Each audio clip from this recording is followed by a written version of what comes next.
కాంగ్రెస్లో వాపసు వచ్చినందుకు నాకు చాలా సంతోషం. ఎందుకంటే నా వ్యూ లోపల కాంగ్రెస్ నా ఇల్లు, సొంత ఇల్లు. నేను పుట్టింది అక్కడనే, పొలిటికల్గా చనిపోయేది ఉంటే అక్కడిని కావాలా.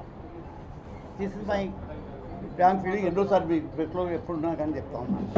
నాకు Congress is not a party, is a way of life.